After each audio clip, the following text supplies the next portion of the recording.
চট্টগ্রামে নুরুল আলম নামে একজনকে গ্রেফতারের পর কারা হেফাজতে অসুস্থ হয়ে মারা গেছেন। এই সংক্রান্ত সিসি ক্যামেরার ফুটেজ এসেছে ৭১-এর হাতে।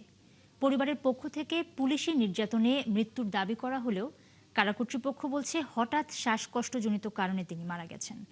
সুরথার রিপোর্টেও তার শরীরে আঘাতের কোনো চিহ্ন পাওয়া যায়নি। মহিম মিজান জানাচ্ছেন বিস্তারিত। অভিযোগ রয়েছে ২০২৪ সালের সাতকানিয়া থানায় করা একটি বিস্ফোরক আইনের মামলায় গত ২৩ জুন দুপুরে নুরুল আলম নামে একজনকে আটক করে গোয়েন্দা পুলিশ।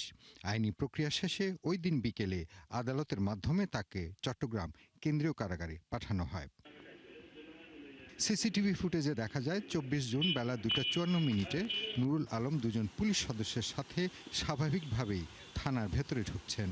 এরপর যখন তাকে আদালতে তোলা বা বের করা হয় তখনও তিনি স্বাভাবিক ও সুস্থ ছিলেন।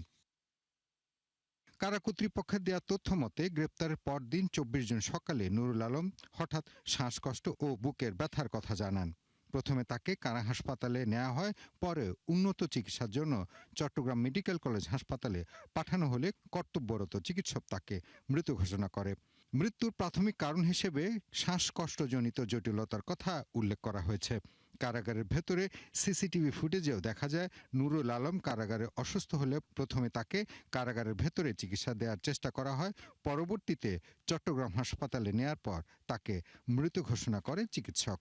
৭১-এর হাতে আসা সুরতহাল রিপোর্টের কোথাও নুরুল আলমের শরীরের আঘাতের দাগের কথা উল্লেখ নেই। তবে পরিবারের অভিযোগ, জমি জমা নিয়ে স্থানীয় কিছু ব্যক্তির সঙ্গে বিরোধের জেরে রাজনৈতিক তকমা লাগিয়ে তাকে ফাঁসানো হয়েছে।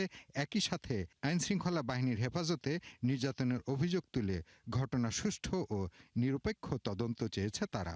আমার ভাইকে ডিবি দিয়ে ধরানো হয়েছে। ডিবি কি করছে, কি বিষাক্ত কি খাওয়াইছে, কি মারছে, কি করছে সেটা ডিবি জানে। ভাই আমি জানি না, আমি সুষ্ঠু বিচার চাই। মহিম মিজান, ৭১, ঢাকা।